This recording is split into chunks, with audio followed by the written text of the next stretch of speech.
Alright, welcome back. आज के extract में हम सीखेंगे कि कैसे हम फिक्स करते हैं सेल रेफरेंसेस और उनकी कितनी इम्पोर्टेंस है इन मॉडलिंग स्किल।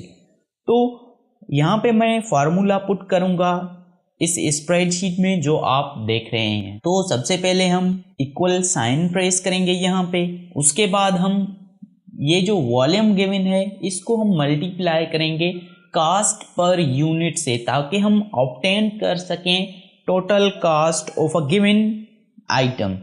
ठीक है, तो सबसे पहले ये रेफरेंस लेंगे, उसको हम मल्टीप्लाई करेंगे विथ कॉस्ट पर यूनिट और जैसे ही इंटर प्रेस करेंगे तो ये हमने ऑब्टेन कर लिया total cast of a given item.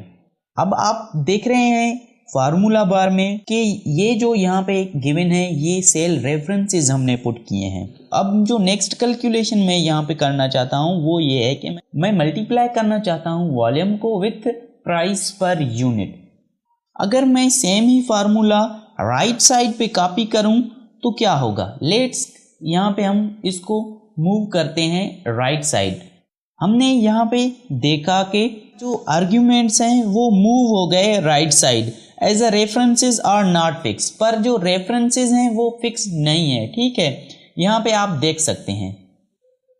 तो ये रेफरेंसेस मैं वॉल्यूम को मल्टीप्लाई करना चाहता था प्राइस पर यूनिट से, पर यहाँ पे क्या हो गया है, कॉस्ट पर यूनिट मल्टीप्लाई हो गई है प्राइस पर यूनिट्स के। ये क्यों हुआ कि मैंने वॉल्यूम को फिक्स नहीं रखा था, इसलिए इस कैलकुलेशन में एरर आया।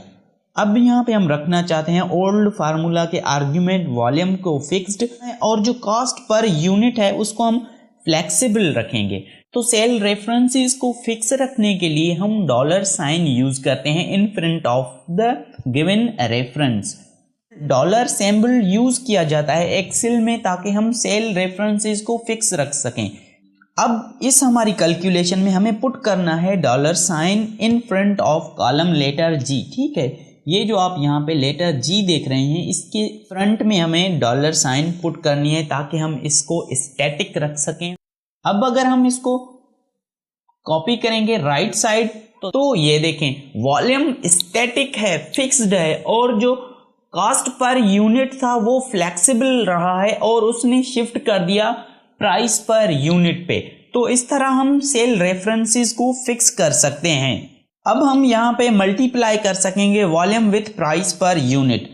आप रो रेफरेंसेस को भी फिक्स कर सकते हैं। फॉर एग्जांपल हम फिक्स रखना चाहते हैं यहाँ पे जी के बाद 4 जो है उसको हम स्टैटिक रखना चाहते हैं, फिक्स रखना चाहते हैं। अब यहाँ पे क्या होगा, अगर मैं इसको डाउनवर्ड शिफ्ट करूँगा तो आप देखें कि वॉल्यूम की जो रो है वो स्टैटिक है, वो फिक्स्ड है, वो चेंज नहीं हुई है। सेल रेफरेंसेस को फिक्स करना इन अ राइट मैनर हमारे लिए बहुत ही हेल्पफुल होगा ताकि हम ऑर्गेनाइज कर सकें अपनी शीट्स को और इफिशिएंटली काम कर सकें। So this was all about how to fix cell references. Thanks for watching.